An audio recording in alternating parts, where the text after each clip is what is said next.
Alors, nous sommes en direct.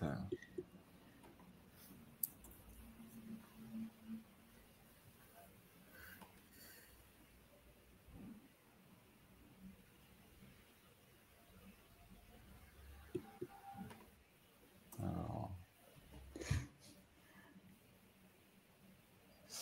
je regarde si ça fonctionne bien sur LinkedIn.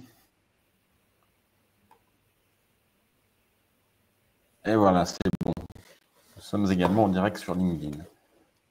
Donc, 2 petites minutes avant le lancement officiel du webinaire. On va essayer de commencer à, Donc, à 13h tapante. Pile On poil commence à 13h tapante. Je vous donne le coup d'envoi. Sachant qu'on a pas mal de choses à dire. Alors, les gens se grefferont au fur et à mesure.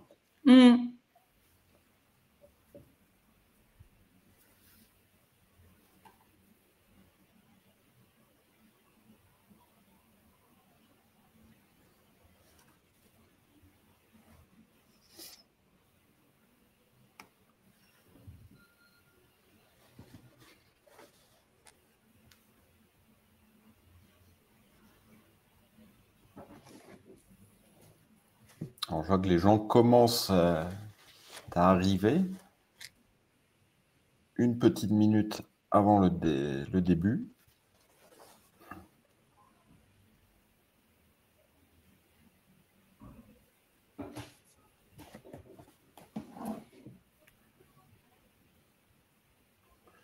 J'ai une dizaine de personnes dans la salle. Merci de nous rejoindre.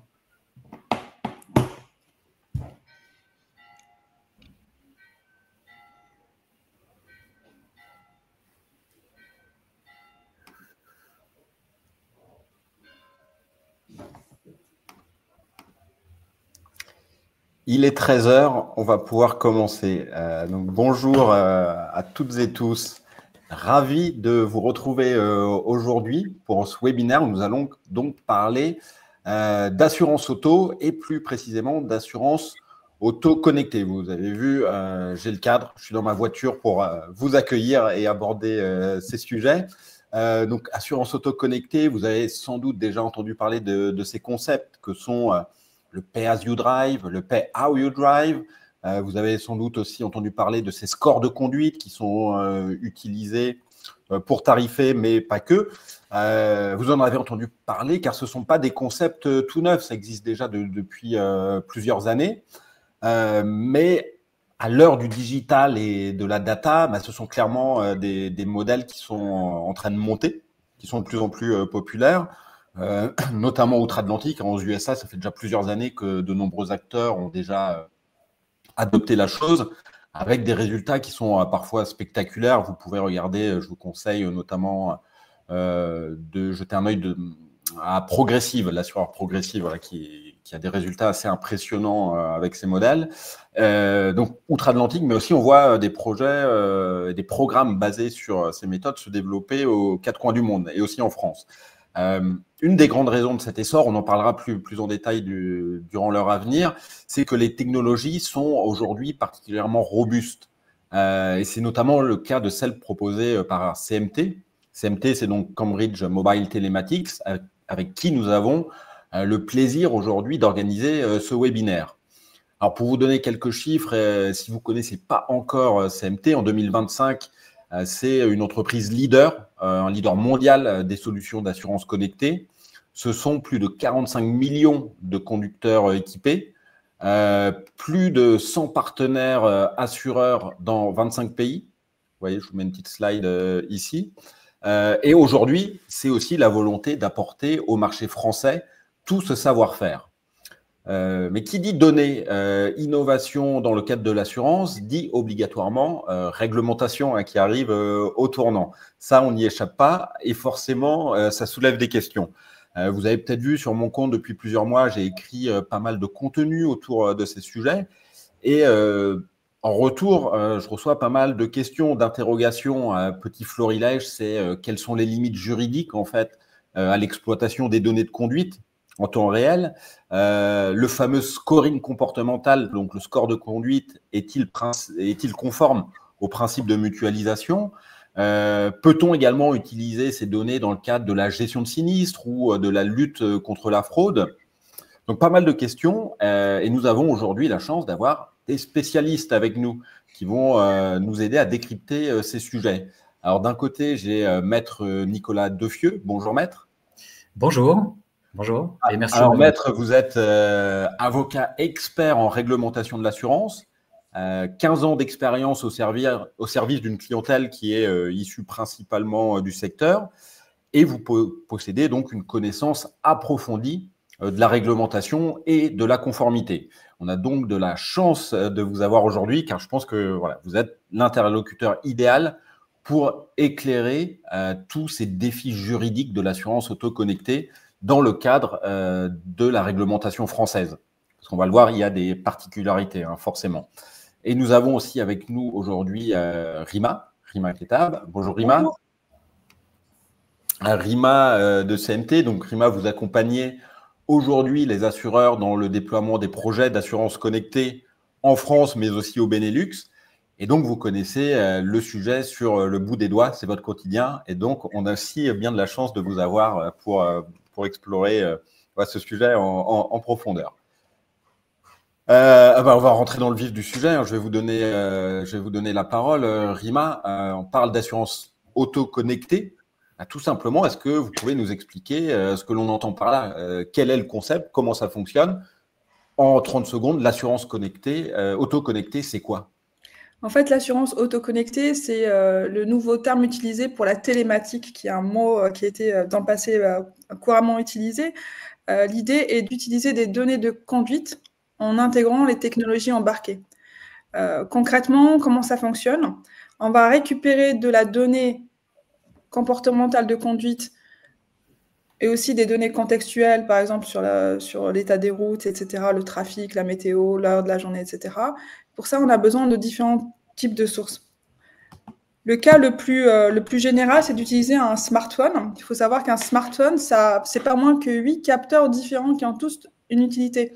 Par exemple, le gyroscope va être utile pour déterminer les mouvements d'un téléphone et donc identifier d'éventuelles distractions au volant. Il y a aussi l'accéléromètre qui est intéressant pour détecter, nous renseigner sur les freinages. Il y a aussi le GPS plus classique qui va donner des données de localisation et aussi de kilométrage. Donc ça, c'est des exemples de capteurs qui existent directement sur le smartphone.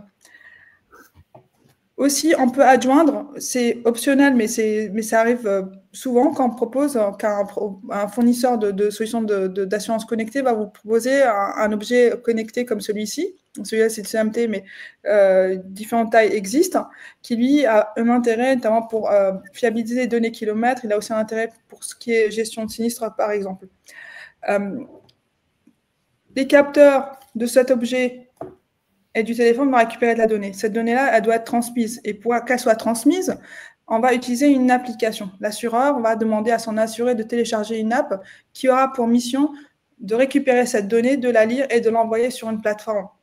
Donc, cette plateforme, il y a différents types de plateformes. Dans le cas de CMT, c'est une plateforme qui est drivée par de l'IA, va récupérer ces données et fournir des analyses pertinentes pour l'assureur, notamment autour du risque, de la tarification, de la segmentation, de la prévention, soit d'un point de vue sécurité, mais aussi d'un point de vue de réduction des émissions de carbone.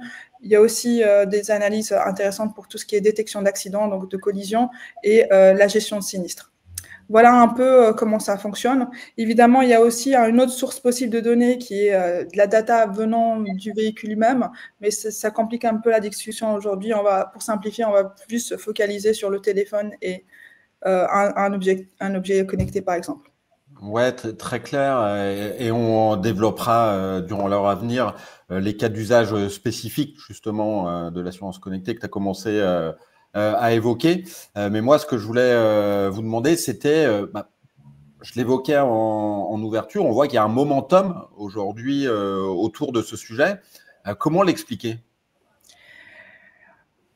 Il y a plusieurs raisons. En fait, on va parler d'un alignement des planètes. D'un côté, les assureurs sont aujourd'hui sous pression parce que les coûts de réparation explosent. C'est vrai qu'on a beaucoup d'assureurs ont travaillé sur l'optimisation de la gestion de sinistre pour réduire les coûts. Maintenant, ça suffit plus. L'idée maintenant, c'est de jouer sur la fréquence des sinistres et essayer de les éviter un maximum. Il y a aussi des enjeux autour de la fraude qui explosent en France, soit la fraude à la souscription, soit à la déclaration d'accidents. Il y a aussi une demande de plus en plus forte des clients. Je parle des millénials, de la génération Z, mais aussi de manière générale, les assurés sont de plus en plus exigeants en termes d'expérience client. Ça, c'est un peu du côté des assureurs. En parallèle, les constructeurs automobiles, pour booster leur après-vente, vont essayer un maximum de collecter la donnée de conduite et notamment celle qui arrive au moment du sinistre pour pouvoir orienter les réparations vers leur garage. Il y a des constructeurs qui développent ça de manière forte, notamment BMW et Mercedes, et d'autres suivent. À ce moment clé, l'intérêt de l'assureur est peut-être différent de celle du constructeur. L'assureur voudra plutôt réduire un maximum ses coûts de réparation et orienter plutôt le véhicule vers ses garages. Donc, il y a un enjeu pour l'assureur de récupérer, reprendre la main sur les données de conduite et la relation client. Du côté des assurés, en France, les mentalités changent. Les Français sont de plus en plus ouverts à l'idée de partager leurs données avec l'assureur. Tant qu'il y a une vraie proposition de valeur, il y a une vraie valeur ajoutée pour eux. Plusieurs études le démontrent. Il y en a une qui est assez récente, de 2024, et qui est disponible en ligne d'OpinionWay Direct Assurance. On a écrit des contenus là-dessus aussi. Je vous la pousserai. D'accord, voilà. Je la pousserai en commentaire pour que tout le monde puisse y avoir accès. Parfait. Donc, 73% des Français sont plutôt favorables à l'installation d'un dispositif d'assurance connectée. Après, du côté des fournisseurs, vous l'avez mentionné tout à l'heure, Alexandre, la technologie est beaucoup plus robuste, beaucoup plus fiable. Il y a beaucoup d'avancées qui ont été faites. Et aussi, elle permet beaucoup plus de cas d'usage que dans le passé. Avant, on se focalisait uniquement sur la partie de tarification. Maintenant, l'éventail de cas d'usage est beaucoup, beaucoup plus large.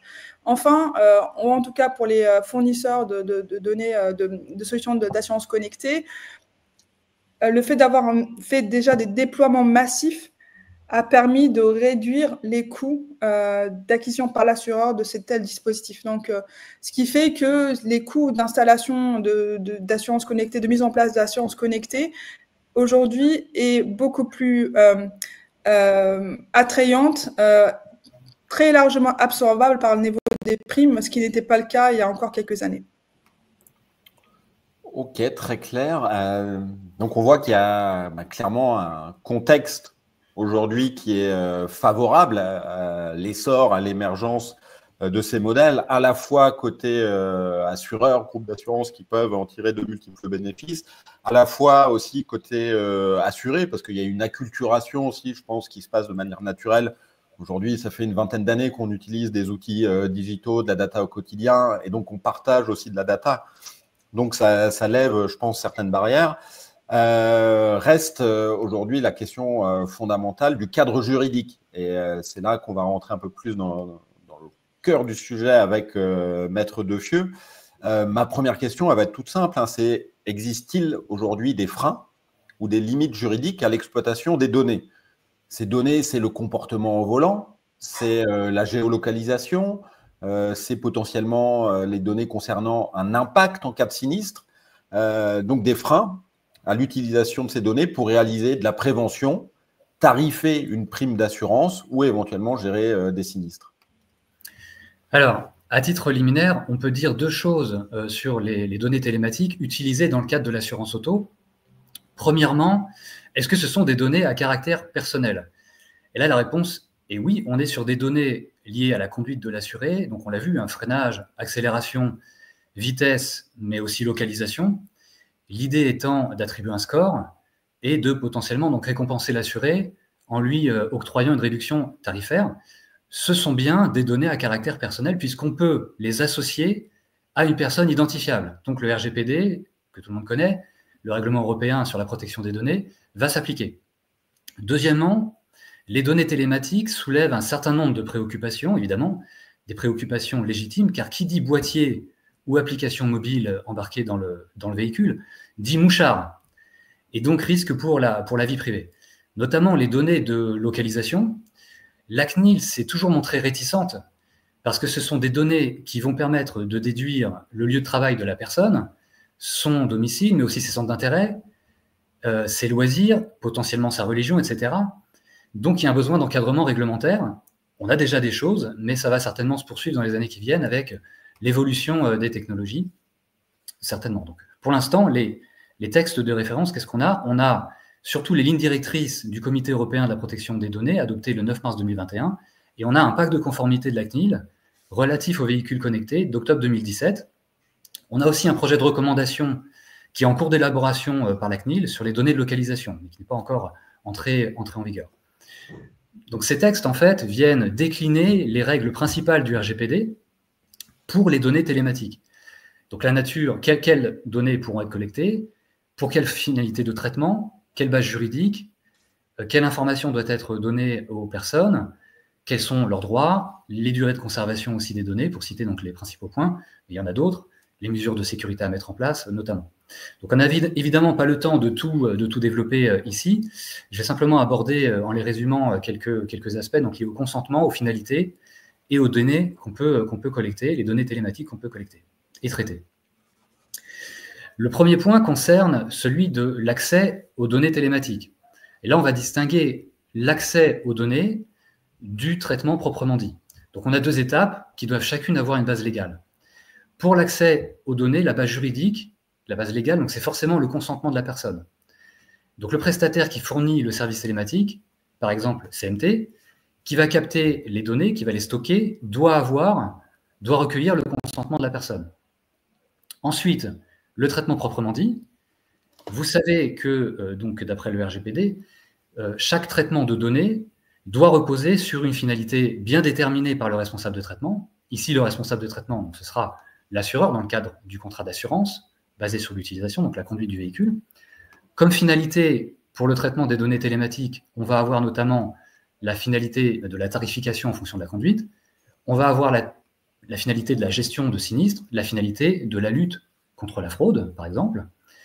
Toutes ces finalités sont parfaitement reconnues par la CNIL, mais chaque finalité, donc c'est la règle de base, doit reposer sur une base juridique. Donc on a comme base juridique, surtout, soit le consentement de la personne, soit l'exécution du contrat d'assurance, soit aussi, on va trouver l'intérêt légitime de l'assureur. Pour la finalité de la tarification en fonction du comportement, il y a une petite subtilité. Si c'est un service optionnel au contrat d'assurance, on va considérer que les données sont nécessaires à la fourniture de ce service, souhaité par le client, donc il a précisément souscrit pour ça. À ce moment-là, le consentement n'est pas requis. Donc la base légale, ça va être l'exécution du contrat. On n'a pas à recueillir un consentement distinct lors de la signature du contrat d'assurance. À l'inverse, si le service est fourni, il est inclus automatiquement dans le contrat d'assurance, là, on va avoir besoin de recueillir un consentement spécifique, distinct du contrat d'assurance. Donc, on va potentiellement avoir un double consentement au moment de l'accès des données et pour le traitement des données pour une finalité donc bien précise. Et c'est le même principe pour la finalité en cas de gestion de sinistre, notamment pour la fourniture de prestations d'assistance. Ouais, c'est très intéressant. On voit que moi je retiens voilà, que c'est technique, qu'on a des textes récents. Vous avez évoqué 2017, 2021, une réglementation aussi qui est encore en cours, qui se structure au fil de l'eau. Vous parlez des finalités. Moi, j'aimerais que vous abordiez, si vous voulez, la question des données que l'on peut collecter. Lesquelles, en fait, précisément? Alors, on a vu les finalités reconnues par la CNIL, leur base juridique, donc soit consentement, soit surtout exécution du contrat.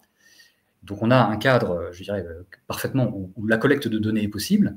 La question qui se pose surtout, c'est quelles données pour quelle finalité? Donc, on va avoir des données qui serviront à une finalité et pas à une autre. Et à ce moment-là, il ne faudra pas utiliser ces données pour un autre but, sinon on est sur un détournement de finalité. C'est interdit. Par exemple, si on a juste besoin du kilométrage pour l'exécution du contrat, on ne pourra pas utiliser ces données pour un autre but, dans un autre cadre. Ou alors, il faut définir une autre finalité et potentiellement, on aura besoin du consentement de la personne. On peut avoir des données qui servent plusieurs finalités, comme les données de localisation, qui peuvent servir à la finalité de la tarification pour la conduite, mais également la gestion des sinistres avec la prestation d'assistance. Là, on bascule sur un autre principe. Il faut que les données traitées soient celles qui sont absolument nécessaires à la finalité, et seulement celles qui sont nécessaires à la finalité. On appelle ça le principe de minimisation des données ou le principe de proportionnalité. Par exemple, les données de localisation, Si on en a besoin pour la prestation d'assistance en cas d'accident ou de panne, on pourra les faire remonter, donc on pourra les utiliser précisément qu'en cas d'accident ou de panne. Donc c'est conditionné à la survenance d'un fait générateur, l'accident ou la panne. On ne va pas pouvoir les traiter en continu, ce n'est pas possible. Et une fois que la prestation d'assistance aura eu lieu, les données recueillies devront être supprimées. Elles ne pourront pas être utilisées dans un autre cadre.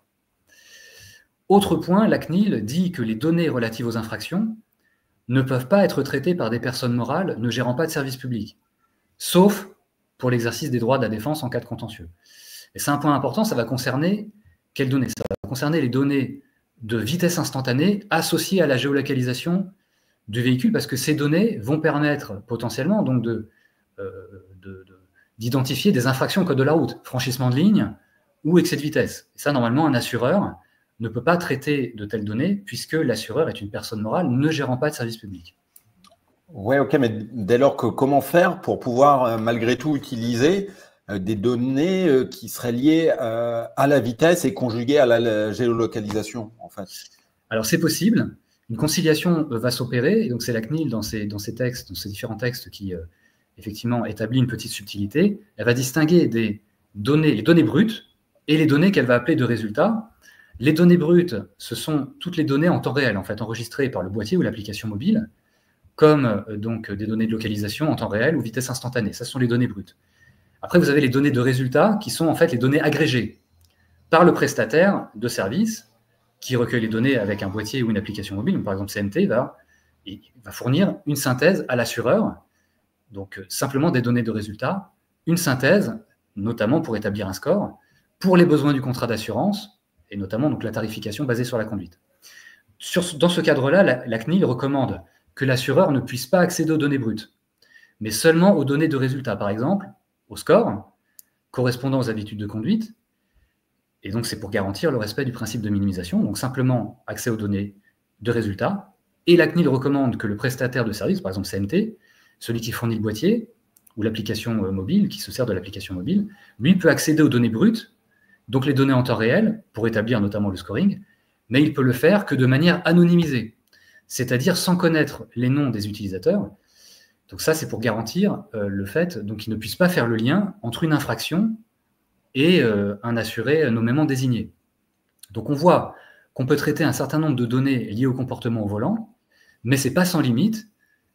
Il y a un principe d'anonymisation pour le prestataire de service et une nécessaire minimisation pour l'assureur pour l'accès aux données en temps réel. Ouais, très clair. Merci pour cette synthèse. Voilà, on voit qu'il y a plein de points techniques à prendre en considération. On a évoqué bien sûr les finalités, la base juridique. Là, vous venez de préciser les types de données collectées avec les limites imposées par les régulateurs et les cadres, RGPD, CNIL. Est-ce que vous pouvez désormais me dire en quelques mots quelles sont les autres obligations pour le responsable de traitement? Alors en quelques mots, parce qu'il y a évidemment beaucoup de choses, mais le responsable de traitement, donc ici l'assureur, doit respecter un certain nombre d'obligations dans le cadre de la traitement des données, du traitement des données personnelles. Donc ce sont les obligations classiques du RGPD liées aux durées de conservation de données. Donc on ne peut pas conserver les données n'importe comment, de manière indéterminée et illimitée. Il faut fixer donc des durées précises de conservation. Il y a aussi des mesures à prendre pour la sécurité des données. Et il faut fournir évidemment une information très précise sur les droits des personnes concernées par le traitement. Sur l'information, justement, c'est un point aussi important que le consentement. La personne concernée, donc ici l'assuré, doit être pleinement informée, donc avant l'utilisation du service, avant le début du contrat d'assurance, il doit être pleinement informé d'un certain nombre de choses. D'abord, l'identité du responsable de traitement, les finalités du traitement, les destinataires des données, très important, la durée de conservation des données, et ses différents droits en vertu du RGPD, donc les droits d'accès, de rectification, etc. Il faut aussi que ces personnes soient informées de l'existence d'un profilage et de ses conséquences, notamment sur la tarification de la prime d'assurance, ce qui est le cas pour le service télématique. Il faut l'informer sur le fait que ces données vont servir à la tarification et potentiellement, si les conditions sont remplies, à l'application d'une réduction tarifaire. Toutes ces informations doivent être données lors de la souscription du contrat. Donc en résumé, et pour finir sur ce point, mais il y aurait évidemment beaucoup de choses à dire en plus, le traitement des données télématiques est possible dans le cadre du RGPD, à condition de bien obtenir le consentement en amont, de bien respecter les finalités prévues et de bien informer l'assuré sur le traitement de ces données et sur ses droits avec le plus de précision possible. Oui, très clair. Moi, j'ai une réserve que j'entends souvent émaner du terrain. C'est la suivante. Pourrait-on dire, peut-on aller jusqu'à dire que certaines pratiques de tarification pourraient éventuellement être perçues comme discriminatoires, et ce, notamment si elles ciblent des profils bien précis. On pense évidemment aux jeunes, aux novices, donc les nouveaux conducteurs, ou aussi aux malucés. Alors, en matière d'assurance, on est sur un principe de liberté tarifaire, mais qui est tempéré par le principe de non-discrimination. Je rappelle la définition de la discrimination, c'est le fait de différencier les personnes selon des critères prohibés par les textes, comme l'origine, le sexe, l'orientation sexuelle, pour citer que cela, mais il y en a plein d'autres. On sait que pour les assurances, les discriminations tarifaires fondées sur le sexe sont interdites. C'est inscrit dans la loi, ça a fait couler d'ailleurs beaucoup d'encre. Mais vous devez bien sûr articuler ce principe avec la sélection des risques qui est au cœur du métier d'assureur. Et c'est parfaitement licite pour un assureur de différencier les primes selon les niveaux de risque, à condition que ces risques soient objectivement évalués. Donc, par exemple, le fait d'être novice ou malucé, ce n'est pas un critère prohibé par la loi et ce sont des risques objectivement évalués. Donc, un assureur peut pratiquer une différenciation sans encourir le grief de discrimination. Pareil pour l'âge en assurance auto. Alors, avec la télématique, vous analysez des données liées à la conduite, au kilométrage, les accélérations, la vitesse, etc. Autant de critères qui ne sont pas des critères prohibés par les textes. Donc après, toute la question qui se pose, c'est de pouvoir démontrer que les données télématiques permettent d'aider l'assureur dans son évaluation du risque. C'est la question du lien entre donc, les données et le risque assuré. Et donc on est un peu comme dans le système bonus-malus, mais en plus affiné et en plus, même beaucoup plus personnalisé. Donc oui, on peut mettre en place une différenciation tarifaire en fonction des données de conduite, mais à condition de se baser sur des critères objectifs, pertinents et transparents pour l'assuré. Ouais, ok. Autre chose que j'entends, parce que une des mécaniques qui est régulièrement mise en avant pour vanter les avantages en fait du modèle d'assurance autoconnectée, c'est la capacité de récompenser les bons conducteurs. On a des exemples notamment en France où si on conduit bien, on bénéficie tout simplement d'une réduction sur sa prime à la fin de l'année. Est-ce que ce système ne remet pas en question le principe fondamental de mutualisation du risque? Alors moi, je réponds très rapidement en tant que juriste, et donc peut-être pas le mieux placé sur ce point. Je laisserai Rima compléter, mais la tarification, en fonction de la conduite, bien sûr, pose des questions parce que ça crée une hypersegmentation. Et donc, ça peut, on va dire, ça pose question par rapport au principe de mutualisation. Mais ce principe de mutualisation, qui est le principe fondateur de l'assurance, a plus une réalité, a plus un fondement économique, statistique que juridique. En fait, il n'y a pas de principe juridique de mutualisation du risque en assurance auto. Et la mutualisation n'interdit pas, n'a jamais interdit et n'interdit pas la segmentation ou l'hypersegmentation des risques. Peut-être que la réglementation va évoluer pour corriger certains dysfonctionnements qui pourraient survenir, mais pour l'instant, en l'état, on peut avoir des réductions tarifaires liées à la conduite. Sur le plan juridique, ce n'est pas interdit. Ok, très clair. Rima, veux-tu compléter sur ce point ou pas tout de suite ou plus tard? On n'entend pas. On l'abordera tout à l'heure, mais c'est vrai que c'est une question avant tout économique plus que juridique, donc, mais je l'aborderai tout à l'heure. Ok. Autre question que j'entends souvent sur le terrain, je pense que ça va intéresser aussi notre audience, c'est la suivante en fait. Est-ce qu'il existe des différences d'interprétation juridique ou même tout simplement de marge de manœuvre pour déployer des programmes selon la typologie d'acteurs, c'est-à-dire que l'on soit une mutuelle, une société d'assurance ou un banque assureur? Alors, s'agissant de l'assurance auto, on exclut les mutuelles soumises au code de la mutualité parce qu'elles ne peuvent pas faire de l'assurance auto, ne peuvent pas distribuer de l'assurance auto. S'agissant des autres entités, compagnies d'assurance et sociétés d'assurance mutuelle, il n'y a pas de différence, les règles sont les mêmes.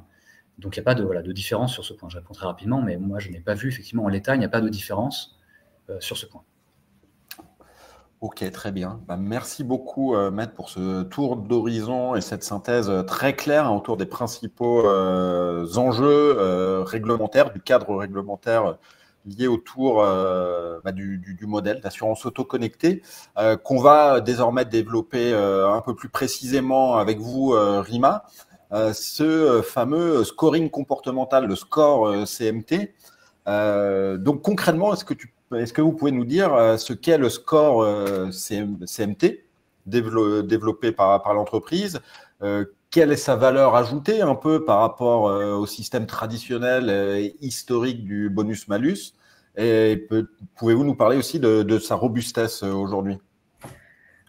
En fait, ce qu'il faut savoir, c'est qu'il n'y a pas un seul score, mais plusieurs scores chez CMT. Les deux principaux sont un score qui est, lui, comportemental, notamment qui va être utilisé pour coacher le conducteur, lui faire un retour sur sa conduite. Ça, c'est un premier point.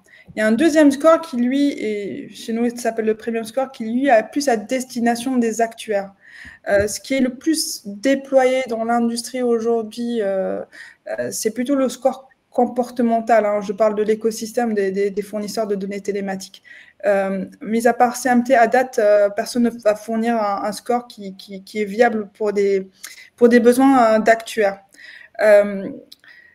Donc, le score comportemental, ça va être vraiment un feedback à la fin de chaque trajet en prenant en compte évidemment en respectant la conformité à la CNIL, à un GPD. Il n'y a pas de souci par rapport à ça, mais on va donner un retour au conducteur sur comment il a plutôt fait sur un trajet donné en termes d'accélération, de distraction au téléphone, de prise de virage, etc.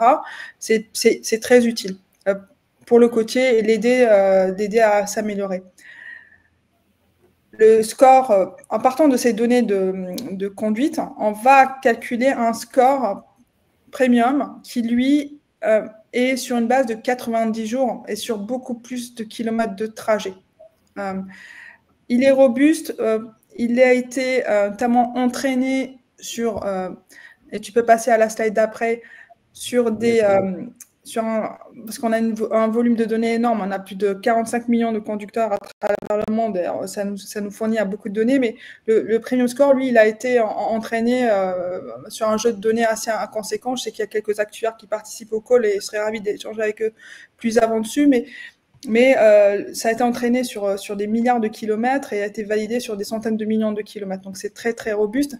Et ça, c'est utilisé sur la tarification, soit telle quelle, notamment pour les sociétés comme les courtiers grossistes ou les gens spécialisés ou qui n'ont pas de modèle de tarification sophistiqué, ou il peut être inclus dans les modèles existants de l'assureur. Les résultats, ce qui est bien pour l'assureur, c'est que ça va donner une évaluation à l'instant T et prédictive du risque de son portefeuille. Et on peut agir dessus. On peut agir dessus si on voit que ça ne va pas sur un segment donné. On peut notamment mettre en place des actions de prévention auprès d'une catégorie de ces assurés. Ça peut servir donc on va mieux comprendre le risque du portefeuille. On va pouvoir faire soit de la tarification individuelle, c'est possible, soit revoir la tarification collective, ce n'est pas exclu. Donc, qui dit segmentation ne va pas seulement parler de tarification immédiate, ça reste la décision de l'assureur. Par rapport au bonus-malus, le bonus-malus, il va regarder plutôt en arrière, l'historique des sinistres. Il ne va pas jouer sur l'avenir et il ne va pas donner la main à l'assureur sur la façon de prévenir, réduire le risque de son portefeuille. On a déployé ce score-là premium auprès d'une centaine d'assureurs dans le monde avec des résultats conséquents. Bon, ils l'ont utilisé chacun de manière différente. Tu peux passer à la slide d'après. Déjà, leur segmentation a été très largement, en utilisant les données, le premium score a très largement été amélioré. On a des courbes de lift que saura apprécier les actuaires dans le call. En mettant en place des programmes s'appuyant sur ce score-là, les assureurs voient une réduction de sinistres. En moyenne, dans le monde, on a une réduction de sinistres de 15%, ce qui est énorme. Ça, c'est dans les marchés où la télématique est déjà déployée et mature. En Europe, on est plus autour de 20 à 30% de réduction de la fréquence de sinistres, ce qui est très conséquent. Voilà. Donc, il y a vraiment un très, très gros avantage pour les assureurs à l'utiliser. Ça a été validé par beaucoup de régulateurs dans les pays où c'est nécessaire. En France, ce n'est pas le cas, mais en tout cas, dans certains pays, c'est nécessaire. Mais dans tous les pays où CMT a fourni ce score-là à des fins de tarification, ça a été validé systématiquement par le régulateur. Parce que non seulement on va s'appuyer sur un genre de données, mais aussi les données de sinistres, ce qui fait qu'on a vraiment réussi à prouver que la segmentation était effective et de manière statistique et importante. Ok, j'ai Inari qui me dit, j'ai pas bien compris ce que couvrait précisément le score. Est-ce que tu peux donner peut-être quelques critères et synthétiser? Sur le score. Donc, le score, il va prendre des éléments. Le point de départ, ce sont les données de conduite. Okay, ça va être les fameux ABCD, donc ça va être l'accélération, les freinages brusques, la prise de virage dangereuse, la distraction au téléphone. On peut adjoindre aussi des fois des données un peu contextuelles, l'heure de conduite, etc. Donc ça, c'est aussi des données qu'on peut utiliser. Sur le score comportemental, on va s'arrêter à ça et on va donner un feedback au conducteur à la fin de chaque trajet et aussi une moyenne sur 2 semaines. Donc c'est plus avec un objectif de le guider pour une meilleure conduite. On va consolider ces données sur 90 jours et un certain nombre de kilomètres qu'on va processer et on va donner un score ensuite simple qui s'appelle le premium score qui, lui, est à des fins d'actuaire, de pricing. Okay. J'espère que c'est clair. Non, pour moi, c'est très clair, mais je commence à très bien connaître le sujet aussi. J'espère, Inari, qu'on a pu répondre à ta question. Et si c'est toujours pas clair, évidemment, on donnera tes coordonnées à Rima à la fin du webinaire. Comme ça, vous pourrez rentrer en contact et échanger plus longuement et répondre plus précisément s'il y a encore des interrogations sur ce sujet. Avec plaisir. Ouais, merci Rima pour la présentation de ce fameux score de conduite. Autour de ce score, on va faire de nouveau appel aux lumières de Maître Defieux sur l'encadrement réglementaire du score. On l'a perdu. Peut-être qu'il a perdu sa connexion. Ah, alors, a-t-il perdu sa connexion? Voilà, petit souci technique, mais on va arranger ça. Les joies du live. Exactement, les joies du direct.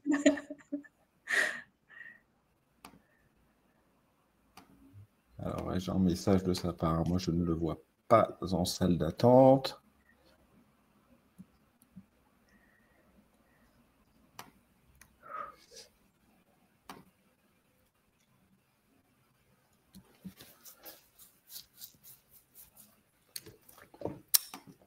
Alors, peut-être en attendant qu'il revienne, on peut poursuivre sur les usages du score, parce que là, tu parles d'un point de vue actuariel, donc on identifie très bien le bénéfice ou l'atout que ça peut avoir pour tarifer différemment, mais je crois qu'il y a d'autres usages liés à l'utilisation d'un score de conduite comme celui-ci.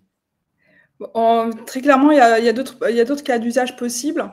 On a retrouvé Maître Defieux. Voilà. Pardon, excusez-moi. On vous a retrouvé, Maître. Donc, en fait, il y a plusieurs cas d'usage. Nous, on va permettre à l'assureur, je mets de côté l'assuré, il aura son information pour comprendre et l'aider dans sa conduite. L'assureur, il peut développer beaucoup de programmes. Il peut avoir une meilleure visibilité sur le risque de son portefeuille. Ça, c'est un premier point. Il peut faire une meilleure segmentation. Donc ça, c'est un deuxième point d'intérêt pour l'assureur. Après, il peut développer, pour réduire son risque, il va, par exemple, dire je vais récompenser les bons conducteurs en leur donnant, par exemple, un cashback. Okay. Ce qui marche bien, c'est plutôt partager de la valeur fur et à mesure qu'on crée la valeur avec l'assuré. Notre expérience chez CMT, c'est qu'en partageant au fil de l'eau la création de valeur, on est plus effectif dans la réduction du risque. Les réductions en amont sont pas assez motivantes pour l'assuré pour qu'il se corrige. En fin de contrat, ça peut être un peu trop long. Donc, l'idée, c'est de trouver le juste milieu. Certains assureurs n'hésitent pas à surcharger les mauvais conducteurs. Soit parce que pour pas plomber, et c'est aussi dans un souci d'équité, peuvent se dire, bah, ces gens-là, bah, ils pompent mes résultats et je vais me retrouver à devoir augmenter les tarifs pour tout le monde. Donc, il peut aussi se dire, bah, je vais cibler une catégorie d'assurés et leur dire, bah, si vous voulez pas vous corriger votre conduite, si vous voulez pas suivre un programme de prévention, bah, on est malheureusement dans l'obligation d'augmenter votre tarification. Donc, la surcharge est possible. Il y a aussi d'autres points qui sont intéressants, c'est pour encourager les conducteurs, certains assureurs qui ont des niveaux de primes très basses vont pas jouer sur la prime, mais vont plutôt développer des partenariats avec un écosystème. Ça peut être des écosystèmes de mobilité, les Uber, les taxis, etc., les pompes à essence, les bornes de téléchargement électrique, ou même, pourquoi pas, des Starbucks, etc., pour donner des petits cadeaux à l'assuré pour l'encourager, grâce à un système de points, à l'encourager à conduire mieux. D'autres assureurs qui sont plus dans une optique ESG vont se dire, ben, la création de valeur, parce que quand j'ai réduit mon risque, ben, je vais dire à l'assuré, je vais promettre à l'assuré que une partie de cette valeur-là, je vais la restituer à une association, par exemple. On a des assureurs qui vont s'engager auprès d'associations à leur reverser de l'argent parce que le risque a diminué et on a fait équipe avec l'assuré dans ce sens. Ça marche plutôt bien. Donc, ça reste de la donnée, une visibilité sur les risques, et chaque assureur va décider de comment il va faire pour piloter son risque en motivant, en trouvant le bon cas d'usage, la bonne façon de motiver ses clients. Et la motivation peut être différente d'un segment à l'autre, jeune conducteur, senior, famille, etc. Tout est possible. Ouais, super, merci pour ces précisions. Maintenant qu'on a retrouvé Maître Depieux, on va pouvoir aborder le cas précis de l'utilisation du score pour tarifer. Et donc fixer donc une prime d'assurance. Matt, je voulais vous demander si ce type de pratique nécessite la validation, l'autorisation des organes de contrôle. On pense à l'ACPR dans le cadre de l'assurance évidemment, ou alors la CNIL, et on parlait tout à l'heure du RGPD aussi. Alors non, l'ACPR n'intervient pas dans la validation préalable, ni même a posteriori d'un service télématique. Donc, par exemple, un outil de scoring, ça n'entre pas dans son champ de compétences, la CNIL non plus, comme ça peut, à l'inverse, exister dans d'autres pays comme le Canada, les États-Unis, où vous avez ce type de validation. Ce n'est pas le cas chez nous. En revanche, la CNIL dispose bien entendu d'un pouvoir de contrôle sur le traitement des données collectées et traitées par l'assureur. Donc, elle va vérifier notamment le respect des finalités. Et si le responsable de traitement sort du cadre qu'il a lui-même fixé, il commet un détournement de finalité et il risque une sanction administrative ou même pénale. Ça s'est déjà vu notamment dans le cadre de l'utilisation de données pour la prospection commerciale. On a utilisé parfois des données pour de la prospection commerciale, alors que ça ne faisait pas partie des finalités définies en amont. Ça a donné lieu à des décisions et des sanctions. Alors, on ne peut pas tout citer, mais la CNIL va également contrôler les mesures de sécurité mises en place pour empêcher notamment que des tiers aient accès aux données, très important. Donc, elle demande le chiffrement des données, une protection des appareils, donc des applications mobiles, des serveurs, un accès restreint aux données. Donc ici, ce sera chez l'assureur. Tous ces points sont évidemment très importants et sont susceptibles d'être contrôlés par la CNIL. La CNIL va aussi vérifier, par exemple, que la géolocalisation n'est activée qu'en cas de nécessité au regard de la finalité poursuivie et n'est pas conservée inutilement, puisqu'on a vu que ce sont des données, les données de localisation, que la CNIL considère, à raison d'ailleurs, comme particulièrement intrusives. Sur ce point, on a des décisions qui étaient rendues par la CNIL ayant sanctionné donc, des sociétés pour une collecte excessive de données de localisation. Ça s'est déjà vu. Très clair. Pour rebondir sur un point qu'évoquait Rima tout à l'heure, elle disait que le score comportemental était construit sur une période de conduite de 90 jours, solidifié là-dessus chez l'assuré, chez le conducteur. Dès lors, dans le cadre d'un contrat, on peut se demander, est-ce que l'assureur qui a ces données qui sont par nature évolutive. Le score va potentiellement évoluer si le conducteur modifie en bien ou en mal, d'ailleurs, ces pratiques au volant.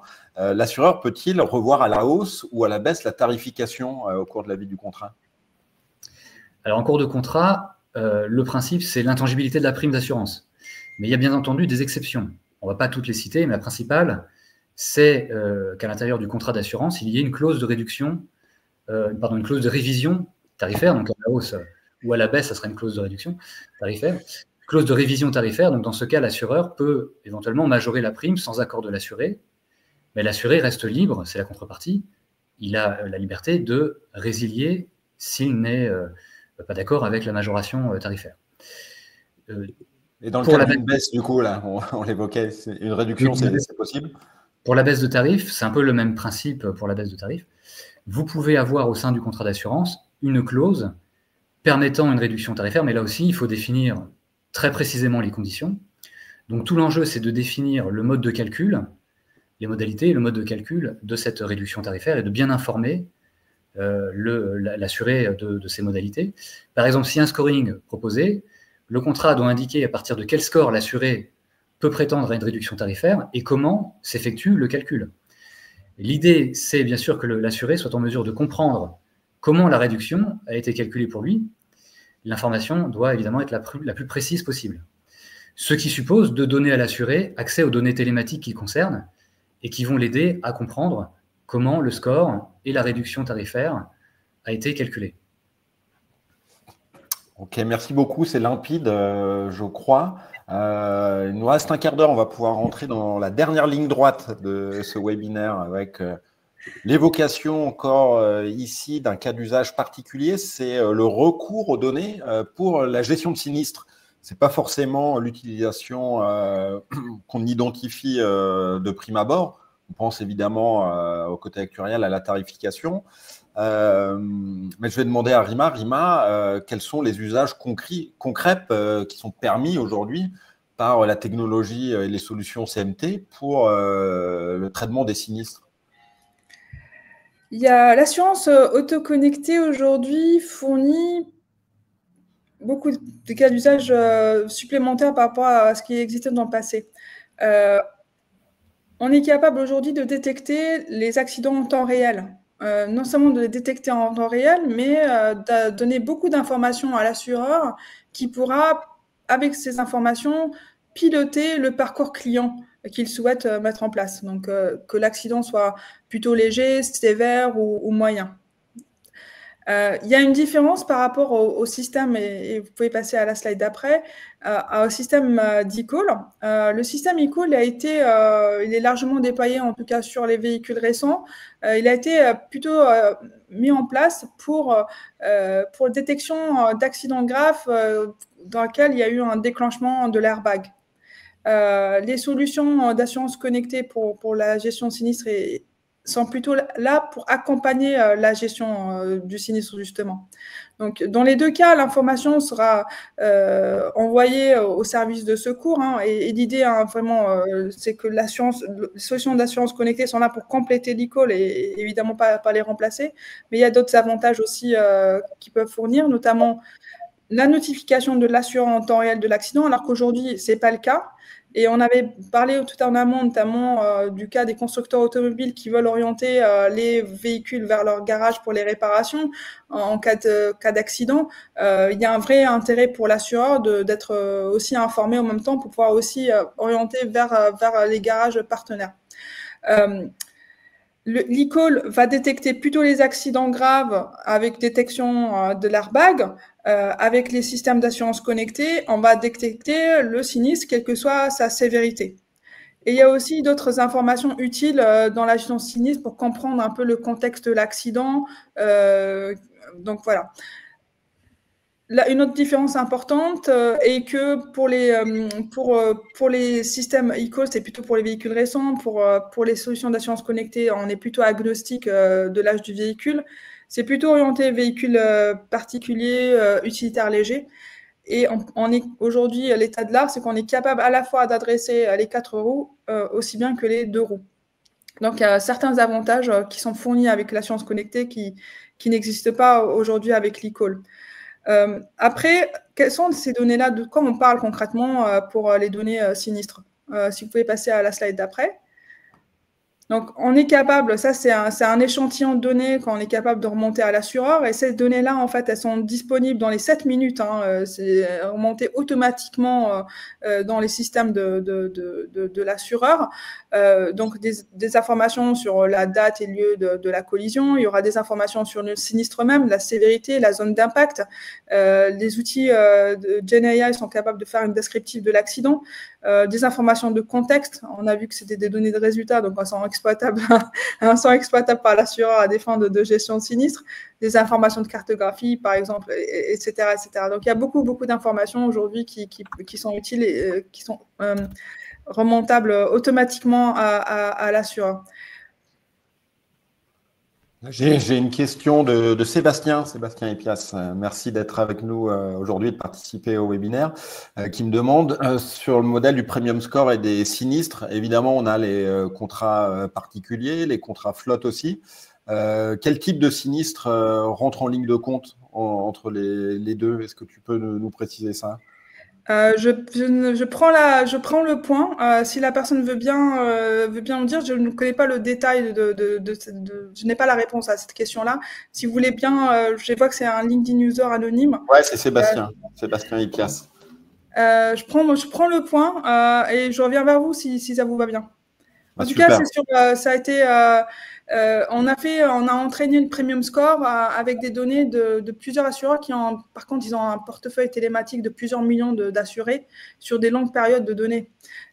Donc, on a matché le risque avec est-ce que réellement l'accident est arrivé et si oui, est-ce que l'accident a été sévère ou pas, etc.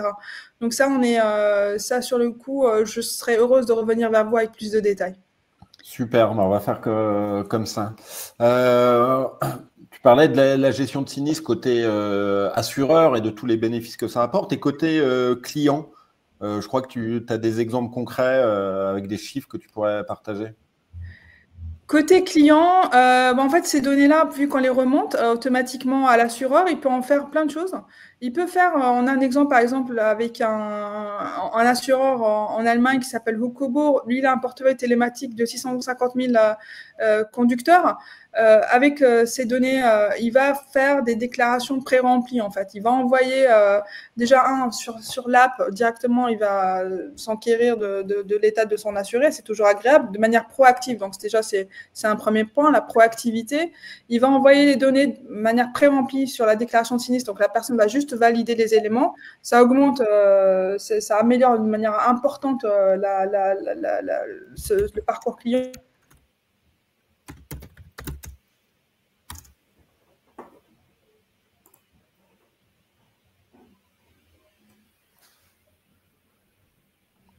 Je crois qu'on a perdu Rima à son tour.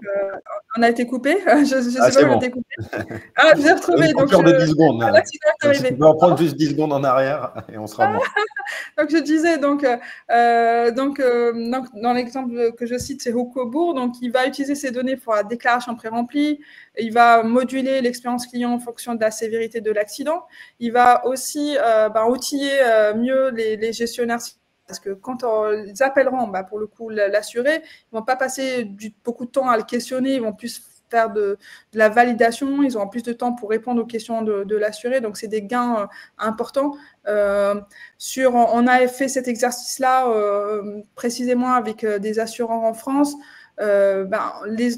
Les déclarations digitales, elles montent à un taux de 75% parce que tout est facilité.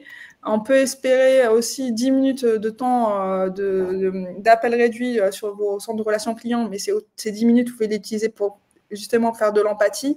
Et la moyenne qu'on a sur l'impact de gestion de sinistre pour l'assureur, par tête dans son portefeuille, pas spécialement que les personnes qui ont un accident, on est autour de 35 € d'économie, ce qui est juste énorme. Donc, beaucoup d'avantages à la fois pour les assureurs et pour les assurés.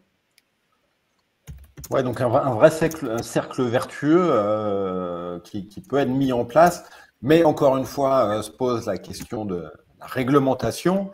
Donc, je vais encore une fois vous solliciter, Maître Defieux, pour vous demander si L'assureur a-t-il le droit, tout simplement, d'utiliser ces données connectées, collectées lors d'un accident, déjà pour vérifier la véracité des déclarations de l'assuré et éventuellement détecter un cas de fraude?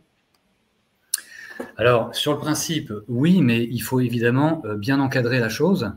On a vu que les données télématiques peuvent être traitées pour la finalité de l'exécution du contrat, donc la gestion des sinistres, et ou la lutte contre la fraude. Là-dessus, ce sont des finalités donc parfaitement reconnues par la CNIL. Après, la question, c'est surtout quelles données on va pouvoir traiter pour ces finalités. Et donc, il va falloir justifier pour chaque finalité que telle ou telle donnée sont absolument nécessaires pour les finalités en question. C'est le principe de minimisation des données. Pour les données de localisation ou de vitesse instantanée, on est sur des données brutes. Et là, on a vu aussi que la CNIL ne veut pas en principe que l'assureur puisse avoir accès à ces données brutes, à ces données en temps réel, sauf alors si c'est strictement nécessaire à une finalité donnée et ponctuellement, donc pas de manière continue.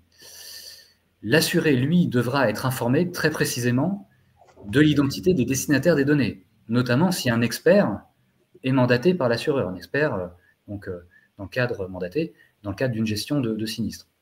L'assureur peut en plus prévoir une convention de preuve à insérer, par exemple, au sein des conditions générales du contrat d'assurance, comme ça se fait régulièrement.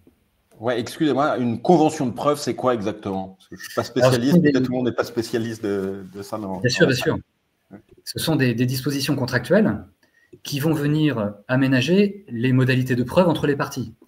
Donc là, on n'est plus sur le RGPD, c'est du droit contractuel pur. Donc dans le contrat d'assurance, par exemple les conditions générales, on va dire que telle ou telle donnée télématique pourra servir d'élément de preuve opposable entre les parties dans le cadre de la gestion de sinistre, par exemple. On pourra préciser notamment quelles données pourraient être communiquées à l'expert d'assurance. Donc ça vient ajouter de l'information et ça vient limiter les litiges. Ok, merci beaucoup pour ces précisions. Là, je vois qu'il y a une question que plusieurs personnes se posent, Johanna Inari, qui me demande si les données peuvent ou pourront être transmises à un autre assureur en cas de changement d'assurance. Rima, peut-être que tu sais ça plus précisément.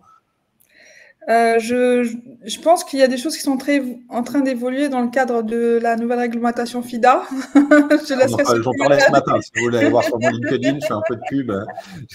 On n'est pas encore au bout de nos peines, mais ça avance tout doucement. Je mettrai de côté ce dossier hautement politique. Donc voilà. Je pense que la réponse que je dirais, mais à vérifier avec votre DPO, c'est la règle aujourd'hui, c'est que vos données clients restent avec vous, mais avec la nouvelle réglementation, je ne sais pas quelle est la date de mise en place, elle devait être, il me semble, cette année, mais elle est repoussée tout le temps. Oui. C'est plutôt pour l'open insurance, l'open data, donc à voir si ça s'applique en France et si oui, quand. Donc je laisserai les spécialistes revenir dessus. Ça peut être le sujet d'un webinaire. Complètement, ouais, je pense que c'est une question très intéressante, justement avec toutes ces données qu'on va avoir à travers les objets connectés, les voitures connectées demain, du coup la transmission quand on voudra changer de contrat, même une smart home, quand on changer de contrat MRH ou auto, est-ce qu'on peut packager nos données et qu'elles basculent en un clic d'un assureur à un autre?